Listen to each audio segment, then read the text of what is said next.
সঠিক বিচার আমরা দেখতে চাই, কার্যকর দেখতে চাই। শুধু বিচার হলো, রায় হলো এবং ফাইনালি আর কিছু হলো না, এরকম না। আমরা একদম রায় কার্যকর হওয়া পর্যন্ত দেখতে চাই। প্রকাশ্যে ফাঁসি হলে তো ভালোই হতো, খুব ভালো হতো আমার কাছে মনে হয়। তাহলে আসলে যাদের মাথায় এই ধরনের ব্যাপারগুলো আসে, তাদের অনেকের মাথা থেকে এই ব্যাপারগুলো চলে যেত, অ্যাটলিস্ট ভয় পেত তারা। ঈদে করেছি 5-6টা নাটক হবে বোধহয়, সব কিছু মিলে। তো ভালো কিছু কাজ আছে তার মধ্যে। আমার মনে হয় দর্শক পছন্দ করবে এবং ডিফারেন্ট ডিফারেন্ট নাটকে পাবে ইনশাআল্লাহ। খুবই ভালো একটা অনুভূতি, কারণ হচ্ছে আসলে একটা আমার করা একটা কাজ, সেই কাজের মানে একটা চরিত্রের নাম ধরে অ্যাড্রেস করা, এবং এটা আসলে আমার কাছে মনে হয় যে এটা অনেক বড় একটা ভালোবাসার প্রকাশ।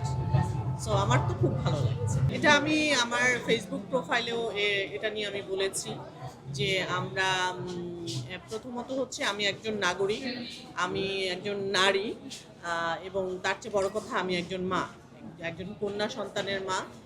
সেই হিসেবে আমি আমার প্রতিবাদটা জোরদার আমি জানাচ্ছি। আমি রাস্তায় দাঁড়াতে পারিনি আমার শুটিংয়ের ব্যস্ততার কারণে, আমি রাস্তায় গিয়ে দাঁড়াতে পারিনি, কিন্তু আমি আমার ফেসবুক প্রোফাইলের মাধ্যমে আমি প্রতিবাদ জানিয়েছি এবং এখন আপনাদের সবার মাধ্যমে আমি অবশ্যই প্রতিবাদ জানাচ্ছি।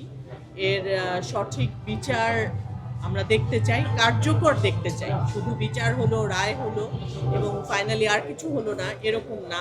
আমরা একদম রায় কার্যকর হওয়া পর্যন্ত দেখতে চাই। শুধু রামিসার না, রামিসার আগে এবং যত এই ধরনের কেস আছে প্রত্যেকটা কেসেরই আমরা প্রপার রায় এবং রায় কার্যকর দেখতে চাই, এবং ভবিষ্যতে যেন এই ধরনের আর কোনো ঘটনা না ঘটে সেই প্রত্যাশা করব। এবং আমি বলবো যে আমাদের গভর্নমেন্টকে ততটুকু সচেতন হওয়া এবং আমাদেরকে নিরাপত্তা দেয়া হচ্ছে আমাদের গভর্নমেন্টের কাজ। একটা দেশের নাগরিক হিসেবে আমি, আমার কাছে মনে হয় সবার প্রথমে আমি সেফটি অ্যান্ড সিকিউরিটি আশা করি একটা নাগরিক হিসেবে।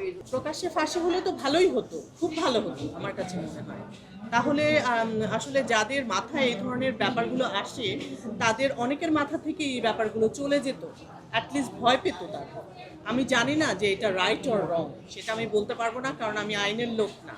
কিন্তু মানে ইমোশনালি আমিও এটাই চাই। পারিবারিকভাবে তো ঈদের ব্যাপারটা সেটা হচ্ছে গরু আসবে, কোরবানি হবে, এবং নর্মালি যেভাবে যা যা প্রসিডিওর থাকে সেটা আমার বাসাতেও হয়, রান্না বাড়া খাওয়া দাওয়া তো এবার হবে। সাথে কাজগুলো, নিজের কাজ আছে এবং অন্যদের অনেক কাজ আছে, সেগুলো দেখবো, সিনেমা হলে গিয়ে সিনেমা দেখবো। বিশ্বকাপে বুঝে না বুঝে তো ছোটবেলা থেকে আর্জেন্টিনার সাপোর্টার আমি। লাস্ট ইয়ার পর্যন্ত, মানে লাস্টের খেলা পর্যন্তও দেখেছি।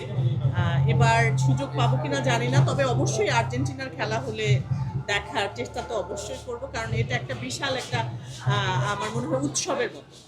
বাসার মধ্যে দেখা যায় আরো অনেক গেস্ট থাকে, মানুষ আসে, তারা সবাই মিলে একসাথে খেলা দেখা হয় আয়োজন করে, সেটা খুব ভালো লাগে। তছনছ সিনেমাটাতে আমি অভিনয় করেছি, এবং তার আগে আমি হাঙ্গর নামে একটা সিনেমা তো এর মধ্যে অভিনয় করেছি, ওটাও আসার কথা আমি শুনেছিলাম, জানি না ফাইনালি ওটা আসছে।